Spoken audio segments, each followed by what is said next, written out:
మా దగ్గరకు వచ్చి నాకు చంద్రబాబు నాయుడు సార్ గారు తెలుసు,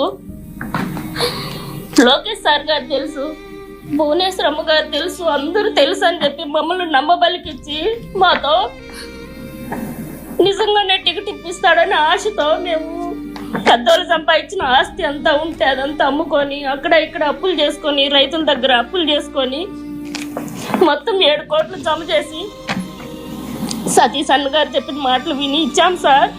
మేము మొత్తం డబ్బులు పోగొట్టుకున్నాం, ఇల్లు కూడా అమ్మేసుకొని నడు రోడ్లో పడి ఉన్నాం సార్. ఇప్పుడు మేము అది అడుగుదామని చెప్పి మేము తెలుగుదేశం పార్టీకి పోతుంటే సార్ మమ్మల్ని అడ్డగించి మమ్మల్ని దాని కారు మీద నెంబర్ కూడా లేదు సార్, దాంట్లో నన్ను నా భర్తను వేసుకొని తీసుకొని పోయినారు సార్ మమ్మల్ని.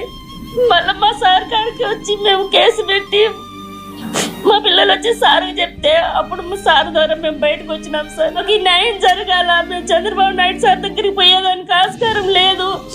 మొత్తం ఎక్కడ చూసినా ఆయన మనుషులే సార్.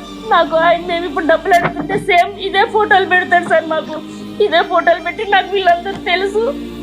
నాకు పోలీస్ ఆఫీసు కూడా మా మామ మీరు ఏదన్నా చేస్తే ఇట్లా డబ్బులు ఇవ్వాలని నన్ను ఇది చేస్తే మిమ్మల్ని చంపేస్తామని చెప్పి మమ్మల్ని బెదిరిస్తున్నారు సార్.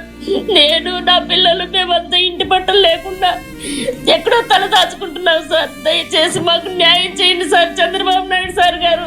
ఈ సతీష్ అనే అతని దగ్గర నుంచి మా ప్రాణ రక్షణ దయచేయండి సార్. మాకు మా డబ్బులు మాకు ఇప్పిండి సార్.